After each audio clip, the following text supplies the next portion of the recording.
Got a great program for you with Craig Shirley and Fred Barnes speaking about Ronald Reagan and the lessons that conservatives can take from his 1980 victory. Before I introduce these two distinguished gentlemen, I just wanted to say a couple words about ISI and why we chose to highlight Reagan in 1980 in this program. First of all, the Intercollegiate Studies Institute, or ISI, is the oldest and largest conservative educational organization in America. We were founded in 1953. Our first president was none other than William F. Buckley, Jr. Our mission is and always has been to educate for liberty. That is, to transmit the economic, political, and moral principles that sustain a free and humane society. And we work primarily with college students. I see some around the room today. And the reason for this mission is simple. It actually ties back to something that Reagan recognized when he said that, I'm paraphrasing I believe, but freedom is never more than one generation away from extinction. The idea is that we in America often take our liberty and our freedom for granted, but we need, in order for that, for our freedom to survive and flourish, the traditions of liberty need to be sustained and transmitted and understood. And so that's what ISI is about. The work that we do, in fact, shows that, unfortunately, those traditions of liberty are in danger. In fact, ISI, for the last 4 years, has undertaken some groundbreaking research into American civic literacy. To paraphrase Cicero, he said words to the effect that he who does not understand the past is as a child. And by that standard, America is a nation of children, sadly. Our civic literacy shows a woeful lack of knowledge about America's basic foundational principles, the basic setup of our government, our economy, foreign affairs, all of those things. Just to give you some idea, we gave a quiz, a 33-question quiz, to thousands of Americans. The average score was a failing score. I believe it was around 47%. I'm doing this from memory, but I mean, fully a third of college graduates can't identify the three branches of government. Barely 20% can distinguish a free market economy from a centrally planned economy. I mean, these are basic fundamental issues. So this is why we need to fight to transmit the traditions of liberty. And that brings us to our topic here today. The history that we need to understand and that we can't afford to forget is not only involving the American founding. Ronald Reagan's ascent to the White House happened only 30 years ago. But unfortunately, the lessons of that experience have been lost already, or worse, they've been distorted.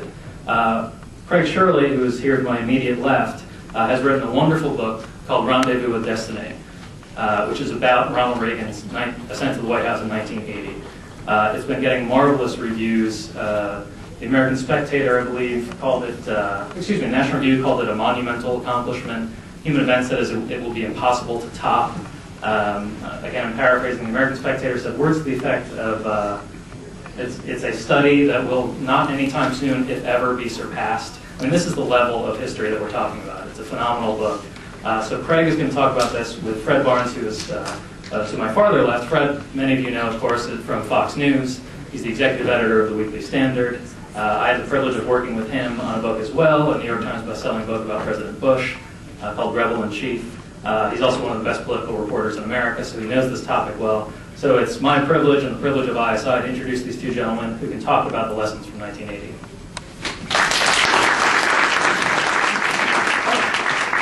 One last point, forgive me. On your chair you will find we are raffling off copies of Rendezvous with Destiny, the book we're talking about, so please fill that out and you can put it in the back of the room. And secondly, Craig will be signing books immediately after this event down in the book selling area on the exhibition floor. Many of us will be going down there so you can follow us. So I encourage you to both sign up for the raffle and to get your book signed down on the exhibition floor. Thank you. Yeah. Well, I'm delighted to be here with Craig Shirley, who's been a friend of mine for how many years? Too many. About 30. About 30. Craig and I have been terrific friends. His first book was on the 1976 presidential campaign, a book that was really highlighted by a very strong foreword to that book. Who wrote that? It was written by me. It was a great book, and is the definitive work on that campaign. And now the 1980 campaign, which, and I'm here not to talk about the lessons of 1980 or other things in Rendezvous with Destiny, which really is a great book. But I'm going to ask Craig to talk about it.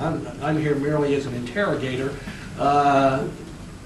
so Craig can talk about this great book. And I'm going to start with this, Craig.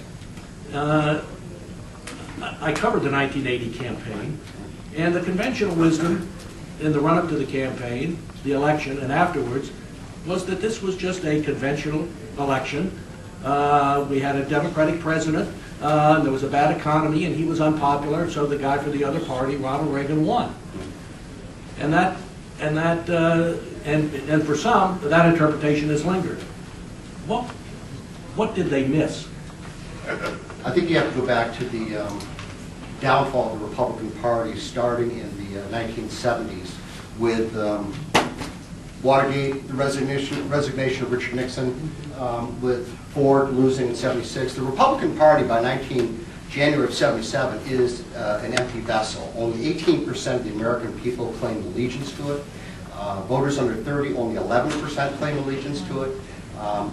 There are in the 50 states in America, one state has Republican control of the governorship and the legislature, and that's Kansas.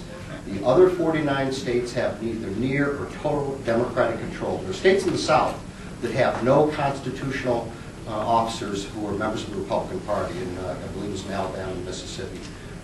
The Republican Party is bankrupt. It is dead as a political movement, and everybody is writing the obituary of the Republican Party and saying that the Democrats have the corner on ideas, that they have all the energy, they have all the enthusiasm, and of course this goes back to Lionel Trilling with the liberal imagination in the 50s, where he said that conservatism was nothing more than an irrational set of grunts.